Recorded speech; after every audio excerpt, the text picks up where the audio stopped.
Good afternoon from sunny Dubai, and thank you for deciding to come along today's journey to the United States. More specifically, we're flying from Dubai to Jeddah, Saudi Arabia, and then from there to New York City on Saudi Arabian Airlines Boeing 777-300ER.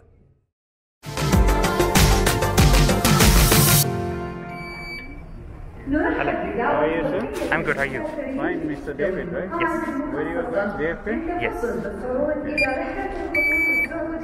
Thank you, Thank you. So first up is the roughly 3-hour flight across the Arabian Peninsula, which was operated by HZ AK-24, a 2014-built Boeing 777-300ER featuring a 2-class configuration with a 222 configured business class and a 333 configured economy class.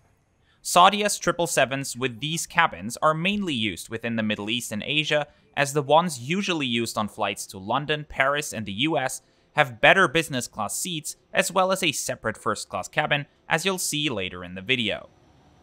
However, Saudia does switch things around when it needs to, as this aircraft also flies to New York from time to time, but for us in economy class this doesn't matter because the seats here are the same as on our onward flight. A very positive thing to note here already is that Saudia only installed 9 seats per row, while nowadays almost all airlines install 10 seats per row on their Boeing 777s. This gives every passenger a bit more seat width, and since the legroom is also phenomenal, even better than I would have expected, Saudia might as well have one of the most generous economy class cabins I've ever flown on when it comes to space. Each seat is equipped with a footrest, as well as a tray table which can be used half-opened or fully opened. And above it, you'll find a remote control for the entertainment system, as well as the entertainment screen itself, with the audio port and a USB port right beneath it. Below the seats, you will also find universal power outlets. And despite the rather short flight time of only 3 hours from Dubai to Jeddah, pillows and blankets were provided on every seat. The headrests are also adjustable. Before takeoff, the crew handed out headphones as well as hygiene kits. I've received a lot of those over the past year, but this one stands out, not just because of its generous contents, 3 sanitizing wipes and 2 face masks, but also because the masks feature fabric designs typical to various regions of Saudi Arabia. There are different kits available, each representing a region of the country. I think this is a very smart and creative way to incorporate a bit of culture in the onboard experience of the airline, something I'm always keen to see.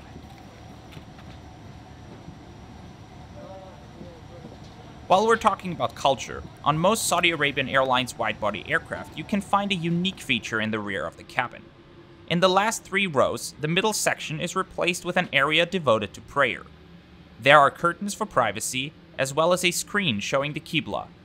Prayer mats are available as well.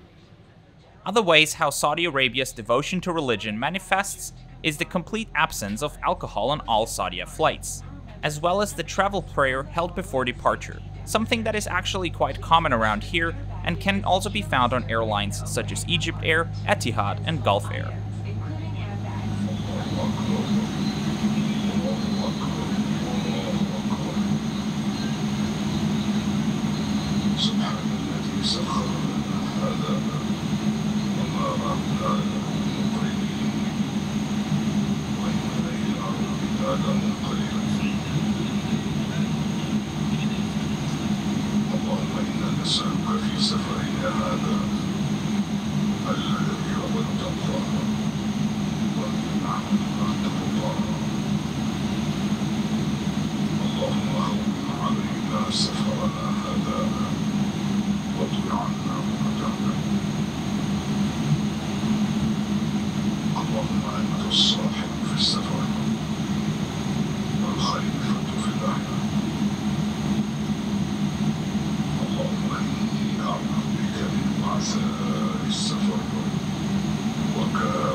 After that, we are ready for departure.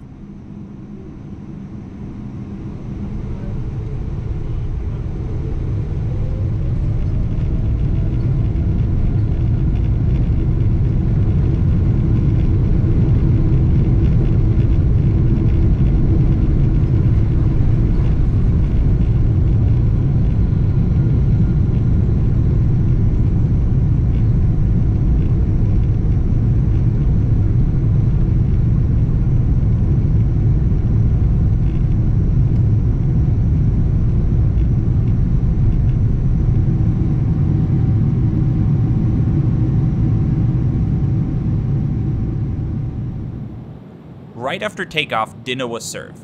I highly appreciate getting a full hot meal on a 3-hour flight. For the main course, I chose the biryani. For dessert, Saudia provides a piece of chocolate cake, and there was also some mutabal and pita bread. To drink, I got a cup of pineapple juice and water. Especially the biryani was very tasty. Afterwards, the crew also offered tea or coffee. It's hard to believe we're on a short-haul flight right now, but that also means we'll soon start descending again.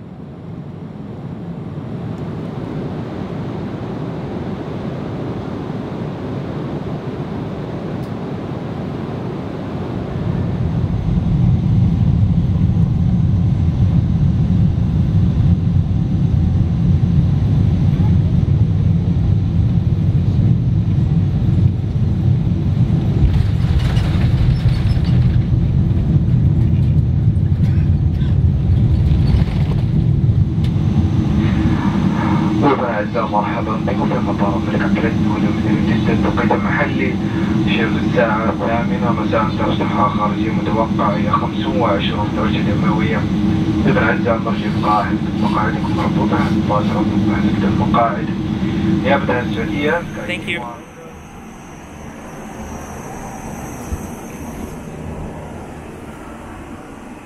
In Jeddah, we arrived at the massive main terminal building, which was only opened in 2019. And this terminal building makes transiting here very simple, and I only needed to go through security and get the boarding pass from the transfer counter. Entering Saudi Arabia is not required. I then spent the night inside Saudi Arabian Airlines' lounge, which luckily is open 24/7. This was unavoidable, as the JFK flight departs Jeddah at 6 o'clock in the morning, which is a truly odd time for a transatlantic flight and makes connecting almost impossible if you don't want to spend a night in Jeddah. Flights to the United States are subject to another security screening directly at the gate, basically the same we went through yesterday evening after arrival. Then it was finally time to board our onward flight, which is being operated by HZ-AK-43, a 2017-built Boeing 777-300ER. This is the plane that currently features a special livery promoting the Formula E in Saudi Arabia. As mentioned before, this is the 3-class version of Saudia's 777, featuring a first-class cabin in the very front of the plane and a 1-2-1 configured business class behind that. The economy class cabin is the exact same as before, with the same generous legroom and seat width, the same footrest, power ports, and entertainment system. But the first difference to the other flight already is that hot towels are provided before departure, something even the best airlines have cut from their service during the pandemic, so I'm very positively surprised to see it provided here on Saudia. Then it was time to leave the Middle East.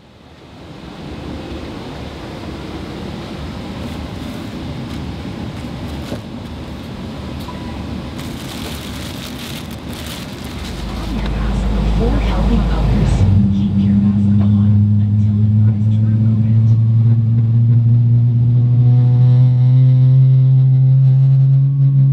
In the event of an emergency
After takeoff, the crew handed out some amenities. The the same headphones as before, as well as another hygiene kit, but also an actual amenity kit, and a little bottle of water.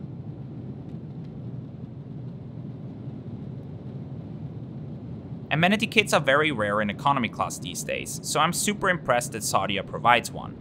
But the contents were also very generous, with it containing a pair of socks with little airplanes on them, as well as some earplugs, a toothbrush and toothpaste, as well as a pair of eye shades.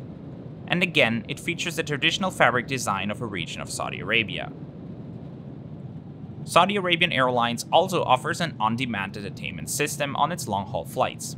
The selection isn't as good as on, say, Qatar Airways or Emirates, but still offers an okay selection of movies and TV shows.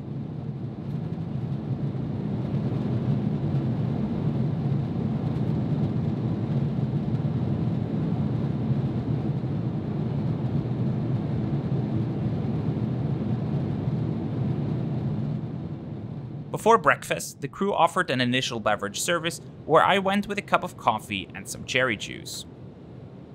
After that, it was time for the first meal service, and look at this.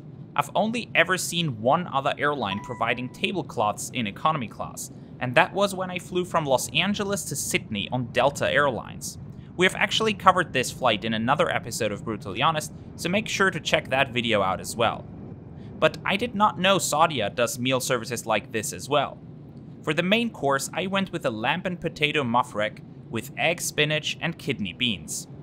It was served alongside some Greek yogurt with apple, mango, and almonds, as well as a croissant. Back in 2020, when I first encountered tablecloth service like this, I highly praised it, and while it does elevate the experience, just like Delta, the meal itself was smaller than I would have expected for such a long flight, something I completely missed in the video back then. But that's all not a problem now, because the flight is almost empty and the crew is very friendly. So, after asking for leftovers, I got to try the other breakfast option, which was egg aija with roasted potatoes and ratatouille. Both dishes were very tasty, but I would have appreciated if breakfast also included maybe some fruit, or also some pita bread like dinner on the previous flight.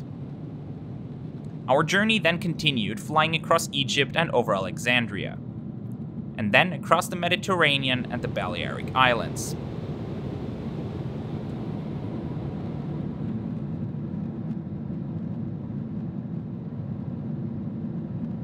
And over Spain, the crew handed out a hot mid-flight snack, a focaccia with tomatoes and olives. In the rear of the plane, snacks were also available throughout the flight, including bread bites and granola bars, as well as various beverages.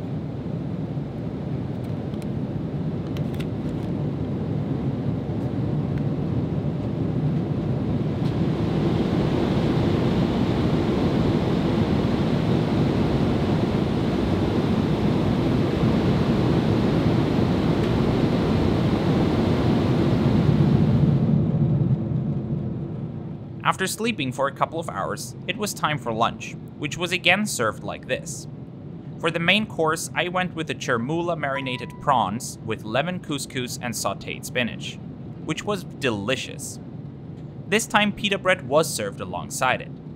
You could even decide what appetizers you wanted, with the choices being this barley and cranberry salad with smoked turkey, or, as on the previous flight, some mutabal. For dessert, a piece of Saudi date cake was offered. Making use of the fact that so few people are on board, I asked for leftovers again, and this time trying the cheese ravioli with tomato sauce and feta cheese. For lunch, there was even a third option offered, which was chicken cooked in Arabic spiced basmati rice with carrots and raisins. With the coffee, Saudia also handed out little pieces of chocolate. Catering-wise, this flight is very impressive. In general, Saudi Arabian exceeded many of my expectations. Unfortunately, their network is still not designed to easily facilitate transfers. Just look at me having to spend a night in Jeddah. But they certainly got the onboard experience right. So as we are descending into New York and this flight is coming to an end, I can only praise Saudi Arabian Airlines for what I feel like is one of the best economy class products I've experienced in recent years. So thank you very much for coming along today's journey from the sunny Middle East to snowy New York State. I hope you have enjoyed it and will join me again on another trip soon. Make sure you are subscribed to the channel so you won't miss our upcoming episodes of Brutally Honest. I will be traveling in the coming weeks, so Brutally Honest is going to be back with new episodes in May, covering various new airlines. Let me know in the comments which airlines or planes you want to see in a future Brutally Honest episode, and thank you again for watching, and have a great day, everyone.